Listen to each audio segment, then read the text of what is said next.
اس مرتبہ میلاد النبی صلی اللہ علیہ وآلہ وسلم کے مبارک ایام عرص پاک کی تاریخ کے ساتھ بہت ساری برکتیں لے کے جلوہ گر ہوئے، تو میں نے آپ کے سامنے کتاب رحمت قرآن مجید سے جو کلمات تلاوت کیے، ان میں اللہ جل شانہ نے ارشاد فرمایا والضحیٰ واللیل اذا سجا، قسم ہے الضحیٰ کی، سورج جب اتنا بلند ہو جائے کہ اس کی طرف آنکھ بھر کے نہ دیکھا جائے، اور اگر دیکھیں تو نظر چندھیا جائے، تو اس وقت کو چاشت کا وقت کہتے ہیں، اور رات جب پوری طرح سے اندھیرے میں ڈوب جائے تو کہا جاتا ہے کہ رات گہری ہو گئی، تو اس کے لیے لفظ سجا کا استعمال ہوتا ہے۔ تو ارشاد فرمایا قسم ہے چاشت کے وقت کی، اور قسم ہے شب دیجور کی، جب وہ پوری طرح ماحول پر مسلط ہو جائے۔ ایک تو ان دو اوقات کی قسم کی گئی ہے۔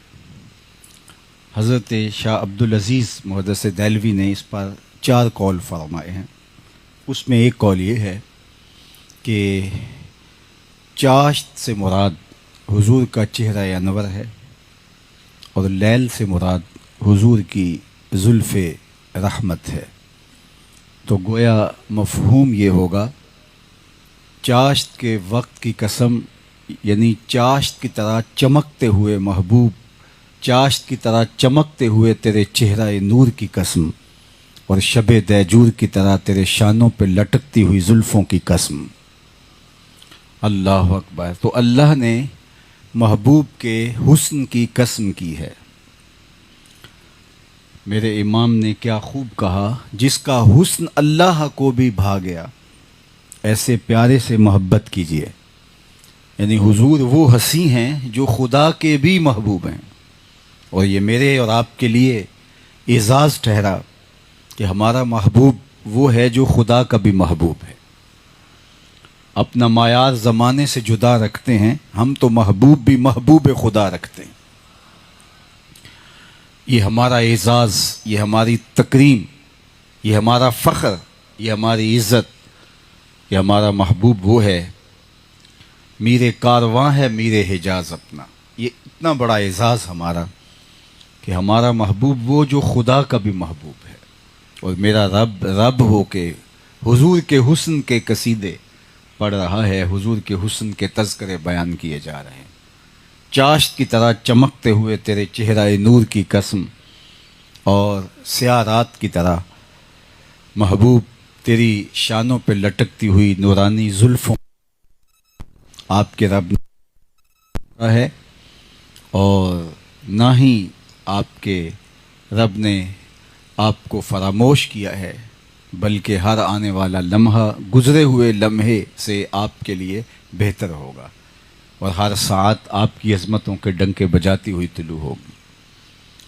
تو حضور علیہ السلام کا حسن بیان کرنا یہ ہمارے لیے سعادت ہے، اور علماء نے لکھا کہ حضور کے حسن کو بیان کرنے سے آقا کریم علیہ السلام کی محبت دلوں میں پیدا ہوتی ہے۔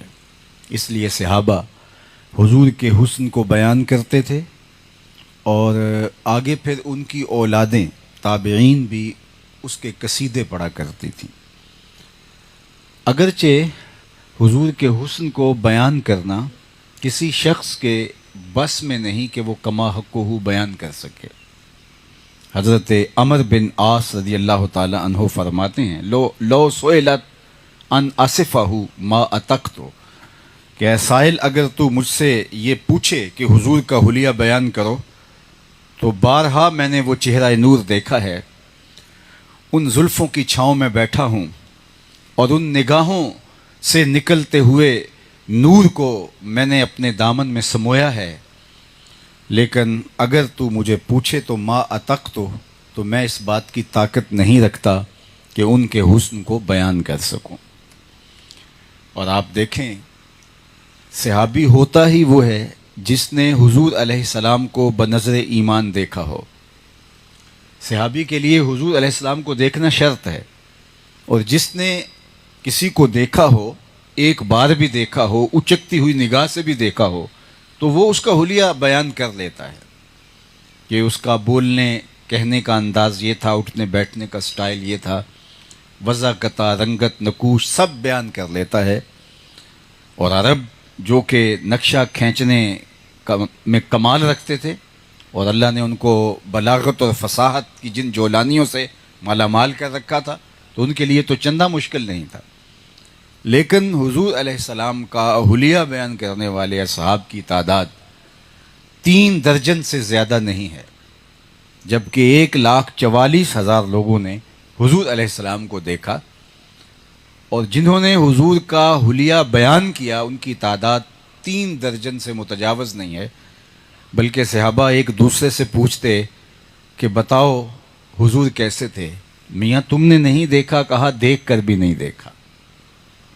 ان کے جمال کی تابشیں ایسی تھیں، چہرے سے نکلتا ہوا نور اتنا فراواں تھا کہ تاب ہی نہیں تھی. میمونہ بنت کردم رضی اللہ تعالی عنہا صحابیہ ہیں، وہ کہتی ہیں حجۃ الوداع کے موقع پر میں اپنے باپ کے ساتھ حضور کی زیارت کے شوق میں گئی، اور آقا کریم ناقہ کے اوپر سوار تھے، لیکن مجھے ہمت نہ ہو سکی کہ حضور علیہ السلام کے چہرہ نور کو دیکھ سکوں. آقا کریم علیہ السلام اونٹنی پہ بیٹھے تھے تو میں نے حضور کے پاؤں کو دیکھا، اور انگوٹھے کے ساتھ والی جو انگلی ہے وہ باقی انگلیوں کے حساب سے تھوڑی لمبی تھی، اور اس کا حسن اور اس سے نکلتی ہوئی چمک، فرماتی ہیں ایک زمانہ بیت گیا ہے لیکن آج تک میرے تصور سے اس انگلی کا حسن نہیں جاتا.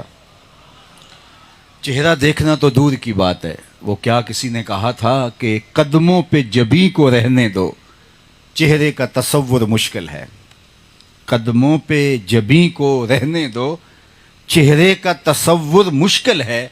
جب چاند سے بڑھ کر ایڑی ہے رخسار کا عالم کیا ہوگا. تو کہتے ہیں کہ مدتیں بیت گئیں، زمانے لد گئے، لیکن ابھی تک حضور علیہ الصلاۃ والسلام کے پائے نور کی وہ انگلی جو باقی انگلیوں کی حساب سے تھوڑی لمبی تھی، ابھی تک اس کا حسن میری نگاہوں سے اوجھل نہیں ہوتا. یار جس کی انگلی کا حسن مسحور اور مست صدیوں رکھتا ہے، اس کی زلفوں کا جمال، اس کے چہرے کا نور کیا ہوگا. حضرت حسان بن ثابت رضی اللہ تعالی عنہ ان 36-37 لوگوں میں شامل ہیں جنہوں نے حضور علیہ السلام کا حلیہ بیان کیا، اور حضور کے حلیہ نگاروں میں ان کا نام آتا ہے. فرماتے ہیں میں جو حضور کا حلیہ بیان کر لیتا ہوں تو اس کا مطلب یہ نہیں ہے کہ میں کوئی بہت زیادہ اس طرح سے دیکھا ہے کہ جس طرح سے عام لوگ نہیں دیکھ پاتے تھے، اور میری نظروں میں کوئی زیادہ دیکھنے کی قوت تھی، نہیں، بلکہ میرے سامنے ایک طریقہ آ گیا تھا حضور کو دیکھنے کا. اس وجہ سے میں حلیہ بیان کرنے کی آپ کے سامنے ہمت کر لیتا ہوں. اور وہ فرماتے ہیں فلما نظرت الی انوارہ فوضعت کفی علی عینی خوفا من ذہاب بصری. جب میں حضور کے جمال کو دیکھتا تو اپنی آنکھوں پر انگلیاں رکھ کے انگلیوں کی اوٹ سے دیکھتا، تاکہ حضور کے جلووں کی چمک سے میری آنکھوں کی بینائی نہ جاتی رہے. تو اس لیے میں حضور کا حلیہ تمہیں بیان کر دیتا ہوں کہ میں اس بہانے سے حضور کے جمال جہاں آرا کی دید کر لیا کرتا تھا. اور آپ مجھے بتائیے حسان بن ثابت کون ہیں؟ تو آپ کہیں گے شاعر ہیں، اور شاعر حسن دیکھنے میں بڑا دلیر ہوتا ہے، اور حسن دیکھنے کے لیے دلیر شاعر وہ بھی آنکھوں پہ انگلیاں رکھتا ہے. اور حالانکہ یہ حسن جو حضور کا تھا ابھی پوری طرح سے بے نقاب نہیں ہوا تھا، مستور تھا. 70,000 بشریت کے پردوں میں حضور کا حسن رہتا تھا، اور اگر یہ حسن بے نقاب ہوتا تو کوئی تاب ہی نہ لا سکتا. وہ اگر جلوہ کریں تو کون تماشائی ہو. حضرت شاہ ولی اللہ محدث دہلوی علیہ رحمہ اپنے والد حضرت شاہ عبد الرحیم محدث دہلوی سے روایت کرتے ہیں، بر صغیر پاک و ہند میں اس خاندان نے دین کی بہت زیادہ خدمت کی ہے، اور جس طرح سے انہوں نے حدیث رسول کی خدمت کی تو زمانہ ان کا معترف ہے، تمام مکاتیب فکر کے لوگ انہیں اپنا مقتدا مانتے ہیں اور ان کی عظمتوں کے پھریرے لہرا رہے ہیں۔ شاہ عبد الرحیم محدث دہلوی فرماتے ہیں میں نے خواب میں حضور علیہ السلام کی زیارت کی، اور یہ بات ذہن میں رکھیے، جس نے حضور علیہ السلام کو خواب میں دیکھا اس نے حضور کو ہی دیکھا، اس لیے فَإِنَّ الشَّيْطَانَ لَا يَتَمَثَّلُ بِي، کہا شیطان خواب میں بھی میری مثل ہونے کا دعویٰ نہیں کر سکتا۔ تو جو انہوں نے دیکھا، مختلف خواب دیکھے، حضرت شاہ ولی اللہ محدث دہلوی نے ان کو جمع کیا، اور در السمین کے نام سے مارکیٹ میں کتاب موجود ہے، در السمین فی مبشرات النبی الامین، اب تو اردو ترجمے کے ساتھ دستیاب ہے، اس کو آپ دیکھ سکتے ہیں۔ اس میں یہ واقعہ موجود ہے کہ کہتے ہیں میرے والد شاہ عبد الرحیم محدث دہلوی نے خواب میں حضور علیہ السلام کی زیارت کی، اور زیارت کرتے ہوئے حضور سے عرض گزار ہوئے کہ حضور آپ کا فرمان ہے انا املہ و اخی یوسف اصبح، میں نمکین حسن رکھتا ہوں اور میرے بھائی یوسف کا حسن میٹھا تھا، اور وہاں زنان مصر کی انگلیاں کٹ گئیں، اور یہاں کوئی ایسا واقعہ پیش نہیں آیا، جبکہ حسن ملیح حسن سبی کی مناسبت سے زیادہ توانائی رکھتا ہے، اور اس کے اندر جو ہے وہ کرشمہ سازیاں زیادہ ہوتی ہیں، اور وہاں حسن سبی پہ انگلیاں کٹ گئیں اور یہاں حسن ملی پہ بھی کوئی ایسا واقعہ پیش نہیں آیا، تو اس کا جواب کیا ہے؟ تو سنیے جو حضرت شاہ عبد الرحیم محدث دہلوی نے خواب میں حضور سے سوال کیا اور آقا کریم علیہ السلام نے اس کا جواب دیا۔ کوئی صاحب دل ہو تو حضور علیہ السلام کی روحانیت سے، برکتوں سے محروم نہیں رہ سکتا۔ حضور علیہ السلام قیامت تک آنے والے لوگوں کے لیے رہنمائی فراہم کرتے ہیں۔ تو شاہ ولی اللہ فرماتے ہیں میرے والد نے جب یہ سوال حضور کی چوکھٹ پہ دھرا تو آقا کریم علیہ السلام نے فرمایا جمالی مستور عن اعین الناس غیرۃ من اللہ، اے عبد الرحیم، اللہ نے غیرت محبت کی وجہ سے میرے حسن کو لوگوں کی نظروں سے چھپا کے رکھا ہے۔ کوئی محب نہیں چاہتا کہ میرا کوئی محبوب دیکھے۔ قتیل شفائی نے کہا تھا اس حد تلک بڑھ گئی ہے بے اعتمادی کہ تجھ کو تجھ سے بھی چھپانا چاہتا ہوں۔ محب تو چاہتا ہے میرا محبوب آئینہ بھی نہ دیکھے، تو کہا کہ میرے حسن کو لوگوں کی نگاہوں سے چھپا کے رکھا گیا۔ جمالی مستور عن اعین الناس، اللہ اکبر۔ اور اگر میرا حسن بے نقاب ہوتا تو کوئی جلووں کی تا بھی نہ لا سکتا۔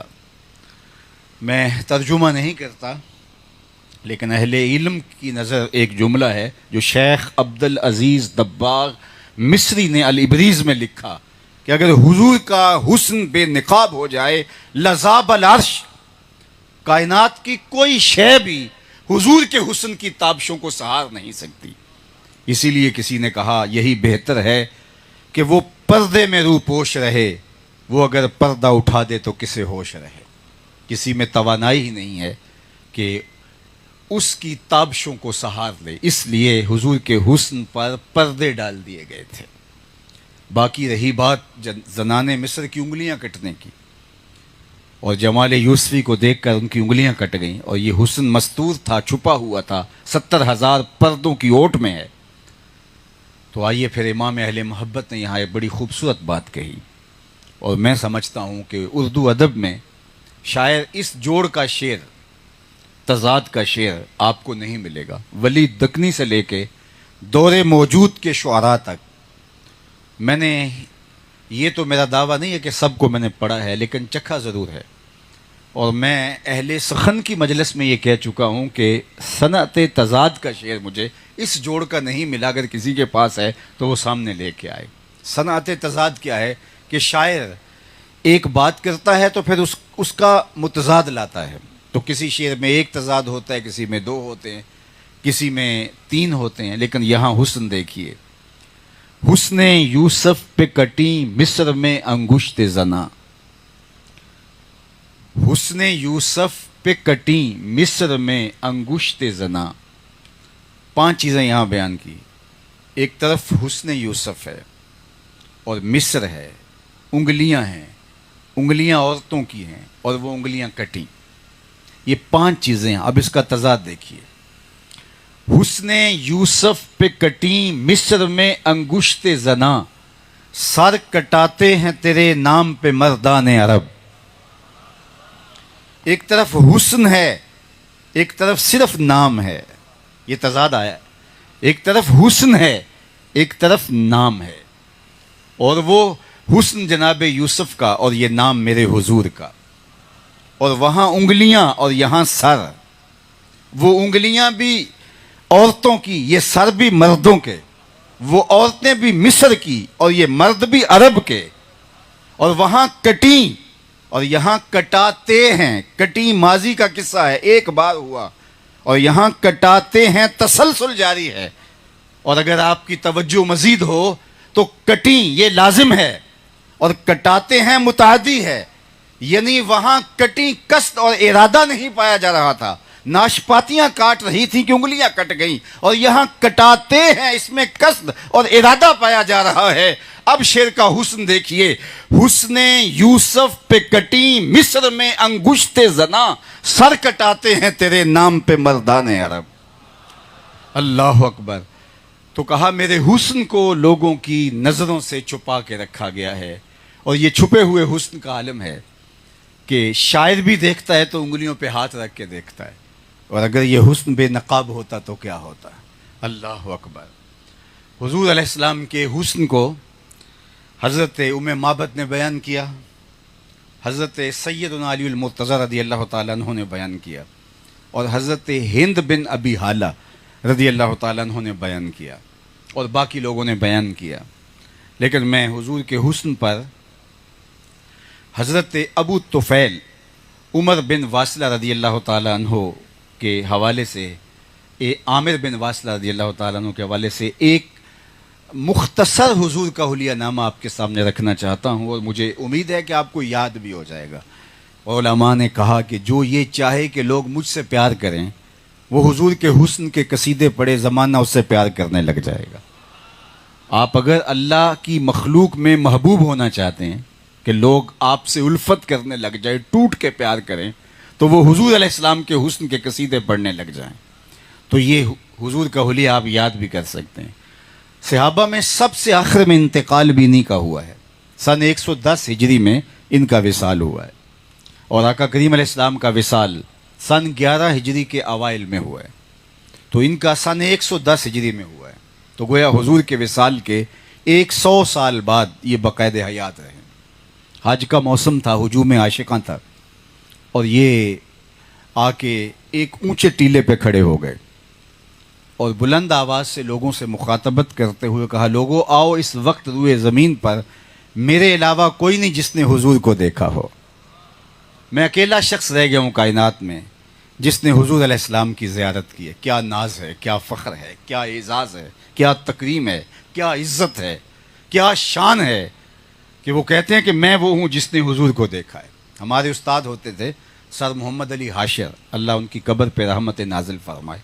میں بالکل چھوٹی عمر میں تھا اور وہ عمر کے آخری حصے میں تھا، اور میں نے علم عروض ان سے پڑھا ہے. تو وہ کبھی بات ہوتی تو بڑے فخر سے کہتے کہ میں اقبال کی مجلسوں میں بیٹھتا رہا ہوں، میں نے داغ دہلوی کو دیکھا ہے.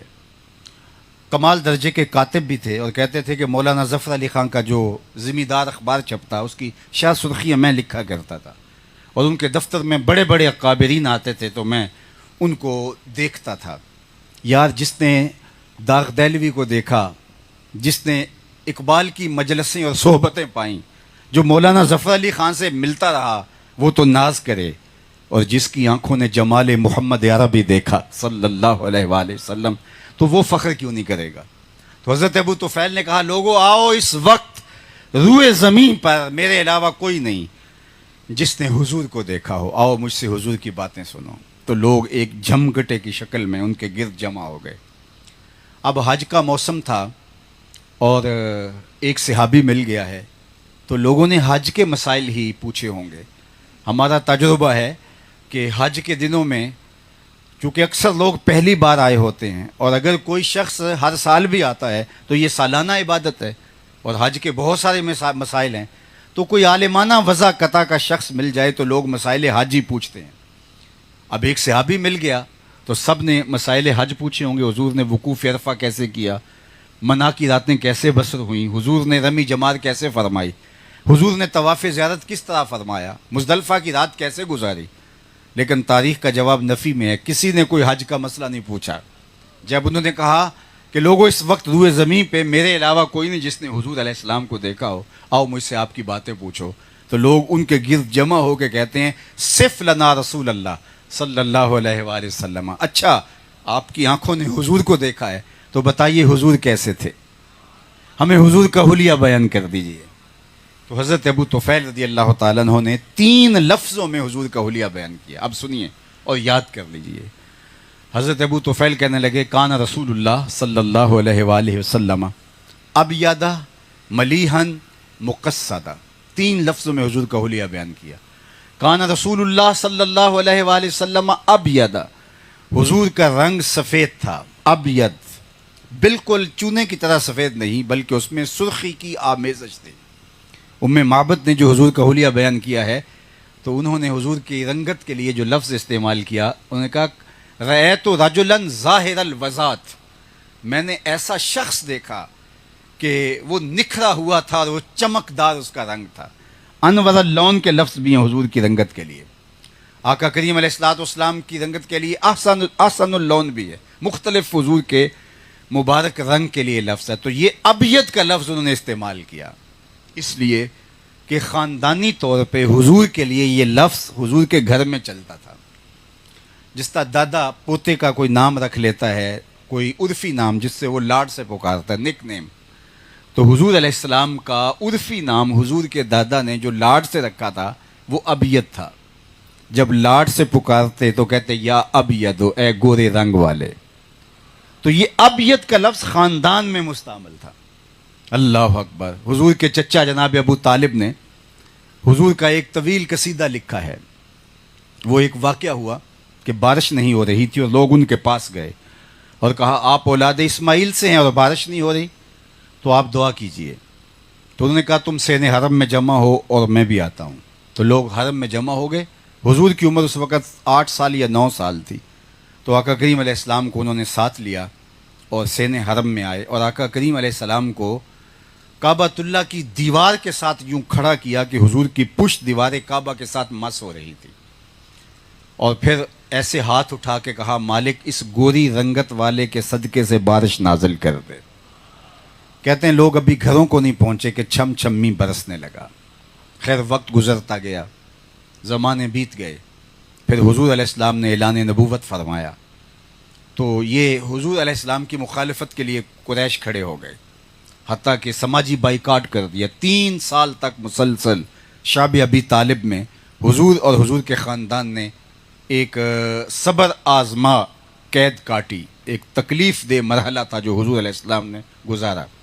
یہ باہر سے غلہ نہیں پہنچنے دیتے تھے، راستے میں خرید لیتے تھے. تو اس وقت حضور کے چچا نے ایک قصیدہ لکھا حضور نبی رحمت کی شان میں، اور اس میں اس واقعہ کو یاد دلایا جب بارش نہیں ہو رہی تھی اور حضور کے چہرے کی چمک سے جو ہے وہ می برسا تھا. تو آج ان کو یاد دلایا کہ تم کتنے بد نصیب ہو کہ آج غلہ روکتے ہو. وہ وقت بھول گئے ہو جب اس پیارے مبارک چہرے کی برکت سے بارش نازل ہوئی اور تمہاری قحط سالی ختم ہوئی. تو انہوں نے اس میں کہا وَأَبْيَضْ يُسْتَسْقَى الْغَمَامُ بِوَجْهِهِ سِمَالُ الْيَتَامَى عِصْمَةٌ لِلْأَرَامِلِ، کہ آج تم غلہ روک کے بیٹھ گئے ہو، وہ زمانہ بھول گئے ہو. یہی وہ گوری رنگت والا میرا بھتیجا ہے جس کے چہرے کو دیکھ کے می برستے تھے. سمال الیتامى عصمۃ للارامل، یتیموں کا سہارا اور بیواؤں کا آسرا ہے. اللہ اکبر. بخاری میں روایت موجود ہے حضور علیہ الصلوۃ والسلام تشریف فرما تھے اور ایک صاحب نے کہا حضور ہم ہلاک ہو گئے. فرمایا کیا ہوا؟ کہا کہ حضور بارش نہیں ہو رہی اور قحط کی وجہ سے جانور مر رہے ہیں پیاس اور بھوک سے، کوئی سبزہ کہیں نہیں ہے. تو آقا کریم کے ہاتھ اٹھے. راوی کہتا ہے میں صحن میں بیٹھا تھا اور آسمان پر بادل کا ایک ٹکڑا بھی نہیں تھا. تو ادھر حضور کے ہاتھ اٹھے، اجابت کا صحرا عنایت کا جوڑا، دلہن بن کے نکلی دعائے محمد صلی اللہ علیہ وسلم. ایک چھوٹا سا ٹکڑا آیا اور مدینے کے اوپر یوں پھیل گیا اور بارش برسنے لگی. مسلسل 8 دن تک بارش برستی رہی. اگلا جمعہ آیا تو حضور علیہ السلام پھر خطاب کے لیے ممبر پہ تشریف فرما ہوئے. وہ کہتے ہیں میں نے دیکھا کہ کھجور کی چھت ٹپک رہی تھی اور پانی کے قطرات حضور کے چہرے پہ اور مبارک داڑھی سے ہوتے ہوئے حضور کی مبارک آغوش میں گر رہے تھے. وہی شخص، راوی کو شک ہے یا کوئی اور شخص، وہ کھڑا ہو گیا اور اس نے کہا حضور ہم ہلاک ہو گئے. فرمایا اب کیا ہوا؟ کہا حضور ہم ہلاک ہو گئے، پانی ہی پانی یار سمت، بارش رک نہیں رہی. تو آقا کریم نے ایسے انگلی اٹھائی، فرمایا اللہم ہوا علینا ولا علینا، بادل چھٹ گیا. اللہ اکبر. حضور تشریف فرما ہوئے اور یہ منظر حضور علیہ الصلوۃ والسلام دیکھ رہے ہیں. تو آقا کریم نے فرمایا کسی کو میرے چچا ابو طالب کے شعر یاد ہیں؟ تو حضرت علی المرتضیٰ کو یاد تھے. انہوں نے کہا حضور آپ کی مراد ابید یستسقى الغمام بوجهه، یہ مراد ہے آپ کی؟ حضور نے فرمایا ہاں. تو کہا کہ یہ شعر مجھے یاد ہے. تو حضور نے فرمایا پڑھیے. تو حضرت علی وہ اشعار پڑھتے چلے جا رہے تھے، وہ قصیدہ، اور حضور جھومتے چلے جا رہے تھے، چشمان رحمت میں آنسو تھے. اور پھر حضور نے ایک تاریخ ساز جملہ کہا، للہ در ابی طالب لو کان حیا لکرت عیناہ. اللہ اکبر. فرمایا آج اگر میرے چچا ابو طالب ہوتے ان کی آنکھیں ٹھنڈی ہو جاتی. یوں انگلی اٹھتی ہے اور بادل جھوم کے آتے ہیں اور رحمت کے میںہ برستے ہیں. اللہ اکبر. تو حضور کے لیے جو خاندان میں لفظ مستعمل تھا وہ لفظ تھا ابید. تو حضرت ابو طفیل نے وہی لفظ حضور کے لیے استعمال کیا، کان رسول اللہ صلی اللہ علیہ وآلہ وسلم ابید. اللہ اکبر. حضور کا رنگ گورا تھا، حضور کا رنگ سفید تھا، سرخی کی اس میں آمیزش تھی. دوسرا لفظ بولا ملیحن، نمکین حسن. اللہ اکبر. میں نے کہا ایک سبی حسن ہوتا ہے، اور علماء نے یہ بھی کہا کہ جس رنگت میں سرخی کی آمیزش نہ ہو وہ سبی ہوتا ہے، اور جہاں سرخی کی آمیزش آ جائے وہاں ملاحت آ جاتی ہے. ذکر پھیکے ہیں جب تک نہ مذکور ہو، ہے نمکین حسن والا ہمارا نبی. تو حضور کا حسن وہ ملی ہے دلارا ہمارا نبی. انا املا، میں نمکین حسن والا ہوں. واقعی یوسف اصبح، اور میرے بھائی یوسف کا حسن میٹھا تھا، سبی تھا. اللہ اکبر. ملاحت بڑا چہرہ حضور کا. اللہ اکبر. کیسا نورانی چہرہ، کیسا ملی چہرہ. اور جو حسن سبی ہوتا ہے وہ ایسا ہوتا ہے جب کوئی دیکھتا ہے تو تڑپ جاتا ہے. حسن ملی جو ہوتا ہے جب کوئی دیکھتا ہے تو وہ دیکھتا ہی رہ جاتا ہے. محبوب تشریف لے جائیں تو وہ دل پہ ہاتھ رکھ کے کھڑا ہو جاتا ہے. ایسے ہی لگتا ہے دل کی دنیا لٹ گئی، وہ گیا تو دل بھی ساتھ ہی لے گیا. تو حسن ملی اللہ نے اپنے محبوب کو عطا کیا. اور میں تمہیں ایک کہانی سناؤں جو امام زرقانی نے لکھی، اور بڑی دل آویز کہانی. یہ حضور کے حسن ملی کی معجزہ آرائیاں ہیں کہ آقا کریم علیہ السلام ایک دن سیر کرتے کرتے ایک باہر چراگاہ میں تشریف لے گئے، مدینہ المنورہ سے باہر، مدنی زندگی میں. وہاں ایک وفد نے پڑاؤ کیا ہوا تھا، ایک قبیلہ رکا ہوا تھا کہیں سفر کرتے ہوئے، اور ان کے اونٹ چراگاہوں میں چل رہے تھے آزاد. سرخ رنگ کا ایک اونٹ حضور کو پسند آ گیا. پوچھا بیچتے ہو؟ کہا ہاں بیچتے ہیں. کتنے کا؟ اتنے کا. سودا طے ہو گیا. فرمایا کہ میں تاجرانہ غرض سے تو آیا نہیں تھا کہ اس کی قیمت ساتھ لے کے آتا. میں تو سیر کرتے ہوئے ادھر آ نکلا، اچانک تمہارا اونٹ پسند آ گیا، اور اگر تم کہو تو میں اس کی قیمت اپنے شہر میں جا کے تمہیں بھیج دوں. انہوں نے کہا میں منظور ہے. آقا کریم نے اونٹ پکڑا اور چل دیے. جب تک حضور نظر آتے رہے وہ حضور علیہ السلام کو دیکھتے رہے.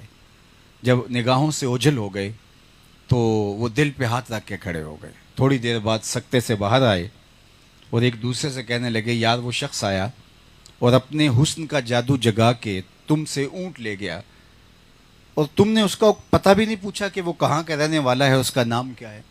جب کسی کو آپ نقد سودا دیتے ہیں تو اس کا اتا پتہ پوچھنے کی ضرورت نہیں ہوتی، لیکن جب کسی کو ادھار دیتے ہیں تو یا آپ اسے جانتے ہوتے ہیں، یا درمیان میں کوئی ضامن ہوتا ہے، یا پھر وہ کوئی چیز گروی رکھتا ہے. کہا ایک شخص آیا ادھار اونٹ لے گیا، تم جانتے نہیں ہو، اس نے کوئی چیز گروی نہیں رکھی، نہ ضامن دیا. سب کی عقل پہ پردہ آ گیا، یار کسی نے اس کا نام ہی پوچھ لیا ہوتا. ایک بولا یار جب وہ باتیں کرتا تھا منہ سے پھول جھڑتے تھے. اذا تکلم رؤیا کالنور یخرج من بین ثنایا ہو. میں تو بس اس کی باتیں ہی سنتا رہ گیا، مجھے تو ہوش نہ رہا کہ نام ہی پوچھ لوں.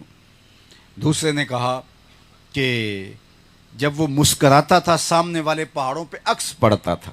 اذا ضحک یتلالؤ فی الجدر. تیسرا بولا یار میں تو اس کی زلفوں کے پیچ و خم ہی دیکھتا رہا. تیسرے نے کہا کہ جناب میں تو اس کی آنکھوں میں ڈوب گیا، کیا خوب سجن دیاں اکھیاں نے، کیا خوب سجن دیاں اکھیاں نے، جویں پر کے سرائیاں رکھیاں نے۔ اور ملا جامی کا انداز یہاں دیکھیے، دو چشم نرگسی نشرا کہ ما زاغل بصر خانند، دو چشم نرگسی نشرا کہ ما زاغل بصر خانند، دو زلف امبری نشرا کہ واللیل اذا یغشا، دو چشم نرگسی نشرا، اللہ اکبر، کیا خوب سجن دیاں اکھیاں نے جویں پر کے سرائیاں رکھیاں نے۔ تو اجے میرا یار نہیں ڈٹھا جنوں ویکھ کے چند شرم آوے، ادھی راتیں دن چڑھ جاوے جیو رخ تو نقاب اٹھاوے، تے جیو نکلے سیر کرن نوں سارا گلشن سیس نواوے اتے دھرتی لف لف جاوے، جے ہاتھ پھلاں وچ رکھدا ہاتھ پھلاں تو ود جاوے، نین نشیلے مست رسیلے وچ سونا کجل سہاوے، اکھ اگڑے تے انج پیا جاپے جویں میں خانہ کھل جاوے، تے جے او کھولے پیچ زلف دے اتے راہی راہ پل جاوے، توبہ توبہ حسن سجن دا چال نہ چلی جاوے، بجلی ڈردی لشک نہ مارے متاں بے ادبی ہو جاوے، علم خدا نے اینا دتا عقلاں وچ نہ آوے، عقل خدا نے اینی دتی علماں وچ نہ آوے، کی اعجاز نظر وچ او دی جو آوے وک جاوے، خلق او دے نے مول ہی دنیا کوئی ورلا ہی جان بچاوے، آزم ایڈا سونا ماہی سانو کدرے نظر نہ آوے۔ اللہ اکبر، کیا حسن بیان ہو، کیا جمال بیان ہو حضور نبی رحمت صلی اللہ علیہ وآلہ وسلم کا۔ جگر مراد آبادی نے ایک فارسی شعر ہے جس کا مفہوم یہ ہے کہ وہ کہتا ہے کہ جہاں عشق بھی نہیں پہنچ سکا وہاں عقل کیسے پہنچے گی۔ حسن رسول وہ مرتبہ ہے جہاں عشق کی رسائی بھی نہیں ہو سکی، زِ عشق نا تمام ما جمال یار مستغنیست، حافظ شیرازی نے کہا یہاں، زِ عشق نا تمام ما جمال یار مستغنیست، بآب و رنگ و خال و خط چے حاجت روئے زیبارہ۔ کیا بیان کرے گی ہماری عقل، کیا بیان کرے گا ہمارا فہم۔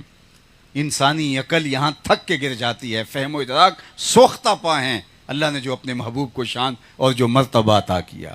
آزم ایڈا سونا ماہی سانو کدرے نظر نہ آئے، بلکہ آگے چل کے اعظم نے تو قلم ہی توڑ دیا کہ سمجھا نہیں ہنوز میرا عشق بے ثبات، سمجھا نہیں ہنوز میرا عشق بے ثبات، تو کائنات حسن ہے یا حسن کائنات۔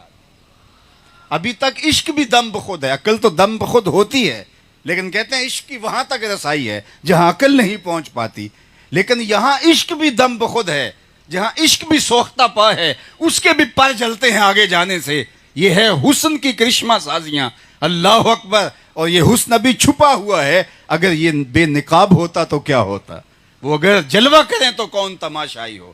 کہا یار تم اس کے حسن میں کھو گئے اور وہ اپنے حسن کا جادو جگا کے قیمتی اونٹ ہتھیا کے تم سے لے گیا، کسی ایک کو بھی ہوش نہ رہی کہ پتہ پوچھ لیتے۔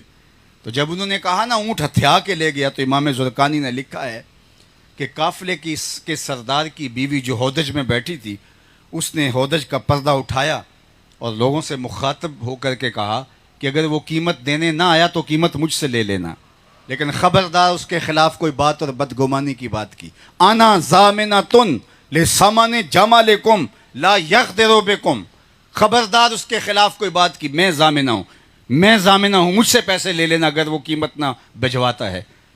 تو لوگوں نے کہا اچھا تو اسے جانتی ہے؟ کہا واللہ میں بھی نہیں جانتی۔ تو کہا پھر ضمانت کیسے دے رہی ہے؟ کہا جب تم سودا کر رہے تھے خیمے کی اوٹ سے میں نے اس کا چہرہ دیکھ لیا تھا، جس کا اتنا چہرہ سونا ہو وہ جھوٹ بول ہی نہیں سکتا ہے۔ اب تھوڑے لمحے گزرے تھے کہ کچھ لوگ آئے، انہوں نے کہا ہم حضور کے بھیجے ہوئے ہیں، بتاؤ قافلے والے کون ہیں جن سے ہمارے آقا نے اونٹ خریدا ہے؟ انہوں نے کہا ہم لوگ ہیں۔ کہا یہ رہی تمہاری قیمت، اور یہ حضور نے تمہاری ضیافت کی کھجوریں بھیجی ہیں۔ انہوں نے کہا قیمت تو بعد میں لیں گے، ہمیں تو لگتا ہے ہم خود بک گئے ہیں، ہمیں بتاؤ وہ پیارا رہتا کہاں ہے؟ تو کہا وہ جو جھنڈ کھجوروں کا دکھائی دے رہا ہے، نخلستان سامنے نظر آ رہا ہے، یہی ڈیرا ہے اس پیارے محبوب کا۔ اس طارق کے سردار کا نام، اس وفد کے سردار کا نام طارق تھا، وفد طارق اس لیے اس کو کہا جاتا ہے، طارق بن عبداللہ۔ تو کہتے ہیں یہ سارا قبیلہ جا کے حضور کے قدموں میں بیٹھ گیا۔ اور کہا حضور ہاتھ بڑھائیے، ہم آپ کے غلام بننا چاہتے ہیں، تیری تک کے دامہ میں مرید ہو گئی۔ چہرہ ہی اتنا سونا تھا، چہرہ اتنا دل آویز تھا۔ امام نبہانی نے لکھا ہے جواہر البحار فی فضائل النبی المختار کے اندر، ہر نبی کی علامت نبوت اس کے ہاتھ پر ہوتی تھی۔ حضور کی علامت نبوت محاذ قلب پر تھی، حضور کی پشت پر چھپا کے رکھی گئی ہے۔ کہا کیوں؟ اس لیے کہ کوئی آئے اور نبی سے مصافحہ کرے، اس کا ہاتھ نبوت کی مہر